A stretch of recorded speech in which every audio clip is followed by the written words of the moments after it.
어둠에 지배되지 말라. 시편 78편 12절에서 39절 말씀. 이스라엘의 3대 죄악. 아삽은 이스라엘의 역사를 비유적으로 쭉 나열하며 이스라엘 백성들의 죄악상을 고발했다. 이스라엘 백성들은 어떤 죄악을 지었는가? 대표적인 3대 죄악을 지었다. 1. 불신.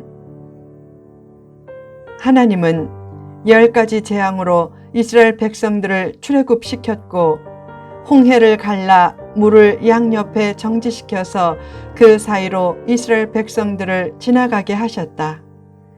그 다음에 광야에서 낮에는 구름 기둥, 밤에는 불 기둥으로 인도하셨다. 그리고 출애굽기 17장을 보면 광야에서 모세를 통해 반석을 쪼개시고 물을 흡족히 마시게 하셨다. 나중에 민수기 20장을 보면 모세는 출애굽 40년째에 가데스 바네아에서 반석을 2번 침으로 시내를 내고 강같이 흐르게 하여 백성들과 짐승들로 먹게 했다. 그런 기적적인 은혜를 무수히 체험하고도 이스라엘 백성들은 계속 범죄하면서 광야에서 지존자를 배반했다. 왜 그렇게 은혜를 계속 배반했는가? 하나님에 대한 불신 때문이었다. 최악의 범죄는 은혜의 하나님을 배반하고 불신하는 범죄다. 작은 문제로도 쉽게 낙심하고 작은 성취로도 쉽게 교만해지고 세상의 화려한 것에 잘 미혹되는 근본적인 이유는 불신 때문이다. 불신은 불행의 어머니다. 2. 탐욕. 광야에서 이스라엘 백성들이 먹는 문제로 하나님께 불평하자 하나님이 크게 노하셨다. 그러나 진노 중에도 하나님이 하늘문을 여시고 하늘 양식인 만나와 메추라기를 넘치게 주셨다. 그래서 그들이 먹고 심히 배부르게 되었어도 욕심을 버리지 않아서 먹을 것이 아직 그들의 입에 있을 때 하나님이 그들 중 강한 자를 죽이고 이스라엘의 청년을 차서 엎드러지게 하셨다. 결국 탐욕이 문제였다. 욕심에는 거룩한 욕심과 탐욕적 욕심이 있다. 성공해서 하나님의 영광과 이웃 사랑을 위해 성공을 활용하려는 것은 거룩한 욕심이지만 성공해서 자기 유익만을 위해 성공을 이용하려는 것은 탐욕적 욕심이다. 거룩한 욕심을 가지면 지혜도 생기고 축복과 행복의 길이 보여서 성공 가능성이 커지지만 탐욕적 욕심을 가지면 축복과 행복의 길이 막힌다. 결국 정상적인 방법으로는 성공하기 힘드니까 자꾸만 악한 꾀를 사용하게 된다. 탐욕적 욕심으로 눈이 어두워지면 길이 잘 보이지 않는다. 바둑에서 왜 옆에서 훈수할 때 오히려 수가 잘 보이는가? 직접 둘 때는 지나친 승부욕이 수를 어둡게 하지만 훈수할 때는 승부욕이 없이 구경하기에 수가 더 잘 보이는 것이다. 탐욕은 축복 가능성을 크게 낮춘다. 탐욕적 욕심에 빠지면 물질을 얻었을 때 하나님을 배반할 것이 뻔하다. 하나님이 없이 물질을 따라가면 물질을 더 얻지 못한다. 하나님은 물질을 통해 자녀들과 교통하기를 원치 않으신다. 물질을 얻으면 그 다음에는 감사하며 하나님과의 깊은 관계로 들어가야 한다. 그렇게 하지 않고 탐욕으로 계속 물질을 따라가면 하나님은 결국 그 물질을 끊으신다. 사랑하는 자녀가 하나님도 없이 물질만 따라가는 것을 그냥 보고 계실 수 없기 때문이다. 그러므로 탐욕을 버리고 정당한 하나님의 방법을 사용하여 성공을 추구하라.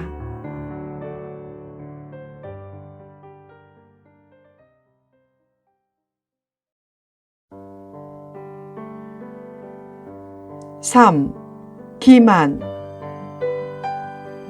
이스라엘 백성들은 죄악을 반복하며 자기 혀로 하나님께 거짓을 말했는데 그 이유는 하나님께 향하는 그들의 마음이 정함이 없고 언약에 성실하지 않았기 때문이다.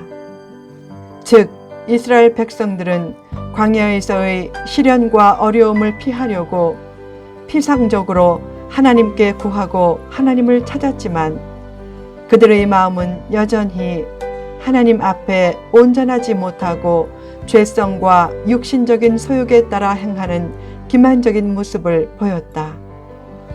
사람은 무의식적으로 기만적인 모습을 보일 때도 많다. 어떤 사람이 기도한다. 하나님, 썩어질 물질과 육신에 매달리지 않게 하소서. 기도는 그럴듯하게 하면서 믿음과 인격과 양심을 버리고 물질에 집착하고 육신적인 일에 집착할 때가 얼마나 많은가. 그것은 하나님을 속이고 자기를 속이고 양심을 속이는 일이다. 하나님과의 만남은 진실의 표준점에서 이루어진다. 진실이 없다면 겉으로는 만나는 것 같지만 중심으로는 만나지 못하는 것이다. 오늘날 많은 교인들이 교회는 다녀도 진실의 표준점에서 하나님을 만나지 못하고 있다. 하나님은 예수님을 십자가에 내어주시기까지 진실하셨지만 교인들은 거짓된 모습으로 하나님을 상대할 때가 많다. 신념과 신앙은 크게 다르다. 신념은 자기를 믿고 자기 뜻을 관철시키려는 것이고 신앙은 하나님을 믿고 하나님의 뜻을 앞세우려는 것이다.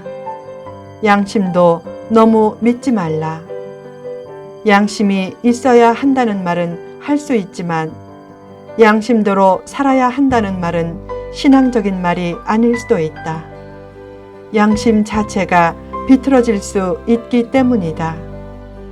비틀어진 양심은 편견과 자기 중심적인 고집을 낳기도 한다.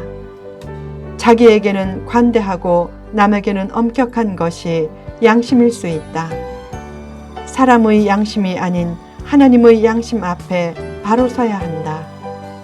하나님의 양심이 잘 표현된 것이 하나님의 말씀이다. 하나님의 말씀에 자기를 맞춰야 한다. 스스로 깨끗하다고 생각하지 말라. 스스로 깨끗하다고 여기면 거의 구제불능이 된다. 죄인임을 인정할 때만 참된 회개가 나오고 예수님을 깊이 만날 수 있다. 자기 중심적인 사과가 잘못된 것이듯이 자기 중심적인 회개도 잘못된 것이다. 어둠에 지배되지 말라. 이스라엘의 반복적인 죄에도 하나님은 긍휼로 죄악을 덮어주셨다. 그렇게 끝없이 용서하신 이유는 그들이 육체이며 가고 다시 돌아오지 못하는 바람임을 기억하셨기 때문이다. 즉, 인간의 연약성을 알아주셨기 때문이다. 하나님은 엄격한 심판자만은 아니다. 그래서 율법과 공의 후에 은혜와 사랑이 따르게 하셨다. 하나님은 심판하면서 동시에 긍휼로 감싸 안는 하나님이기에 사람의 방황을 이해하신다. 사람의 방황이 전혀 용납될 수 없다면 평안도 없고 매일의 삶이 살얼음판을 걷는 삶이 될 것이다. 죄와 허물이 많은 사람도 전혀 희망이 없는 존재는 아니다. 하나님 안에서 자기를 긍정하라. 하나님은 부정적인 자아상에 갇힌 모습을 기뻐하시지 않는다. 자녀를 향한 하나님의 사랑과 긍휼은 늘 자녀의 죄와 허물보다 크다. 하나님은 의붓 아버지가 아니다. 그분은 자녀가 죄가 없기에 사랑하는 것이 아니라 자녀이기에 사랑하신다. 옛날의 아버지들은 권위적이어서 아버지가 잘해주어도 친밀한 느낌이 들지 않고 왠지 두렵고 어려웠다. 권위주의란 자기를 바꾸려고 하지 않고 남만 바꾸려는 것이다. 남만 바꾸려는 차가운 사람이 되지 말고 자신도 바꾸려는 따뜻한 사람이 되라. 하나님은 성도를 바꾸려고만 하지 않고 사랑과 긍휼로 안아주시며 하나님에 대한 생각을 바꾸려고 하신다. 하나님에 대한 생각이 바뀔 때 참된 자기 변화가 이루어지고 그렇게 자기 변화를 이룰 때 약함은 곧 강함이 된다. 죄와 허물 중에 있는 자신에 대해 너무 절망하지 말라. 사랑과 긍휼이 많으신 하나님 안에서는 늘 희망이 있다. 하나님 안에서 자기 약점을 감추기보다 드러내려고 하고 남의 약점을 드러내기보다 감춰주려고 하면 자신의 죄와 허물과 부족함과 약함도 하나님의 도우심과 살아계심을 체험하는 통로가 된다.